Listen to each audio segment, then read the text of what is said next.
Calum Jones is a young musician with a lot of talent, and his new charity single, the La La song, is out now from his album Wasted Days. And Calum joins me now. Lovely to see you. Lovely to see you too. Tell me about the single. Why did you decide to donate the proceeds to charity? Well, it's a very hoppy song, which isn't really a running theme throughout my songs.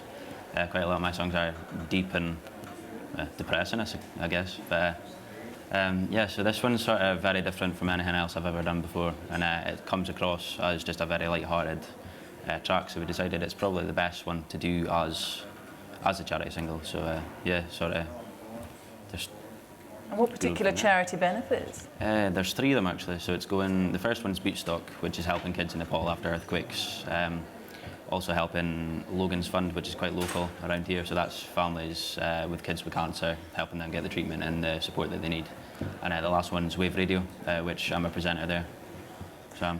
Now let's talk about Wasted Days. Now some of the tracks are about falling in love. Some of them are about getting drunk. Are any of them drawn from personal experience? Yeah, I suppose. The love one, I couldn't afford a Valentine's present, so that's probably where that one came from. An easy get-out clause.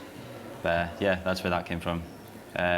One for the Road, which is the one about drink. I needed a space to fill on the album, so I wrote that one on the car, or in the car, on the way to the studio. Was it a long car journey?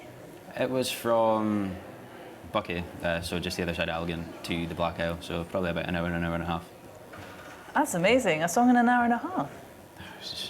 Is what it is. But I'm also kind of impressed that you wrote a song as a Valentine's present. Did it work? Yeah. So yeah, that was one in my favour. So it was, but yeah.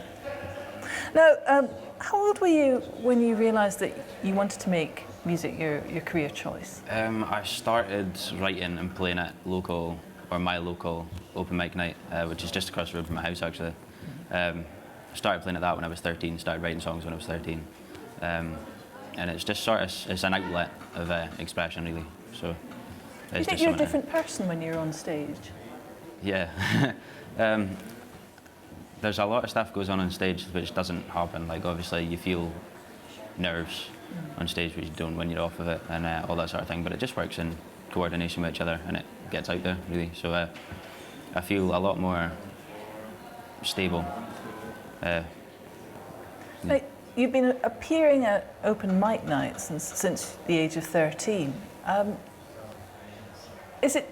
I mean, 13 seems incredibly young to be doing that. Who was supporting you there? Who was there in your corner saying, "No, you can do that"? Everybody that open mic night actually. I still go. We've actually started taking it over, so we're running it now. Oh wow! But yeah, they're all extremely supportive of me. If it wasn't for them, I probably wouldn't have been pushed as far as I. Obviously, my mum as well is a massive boost.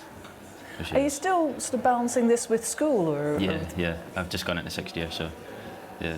So how does that work out? As well as it can. Yeah, you've just got to muddle on. Yeah, I mean, you don't have to take time off. Do your teachers know what you do? Yeah. For some gigs, there is time that needs to be taken off, but for others, it's like weekends and that sort of stuff. So it's not a mental amount of time off school, but there are some that needs must. Have you thought ahead to the future? Do you know where you're going to be going next? I'm planning to go UHI to do the applied music course and use that as a travelling base. So hopefully go Shetland, Orkney, Perth, but I'll do the first year at home so I can get some funding and some money behind me to actually be able to go and do some stuff. Also to build up a contact bridge, because that's probably the most important thing in music is your contact base. Calum, look forward to you performing, because you're going to do a set for us shortly. Yeah. Thanks very much for joining us. Absolutely no problem. Nice to be here.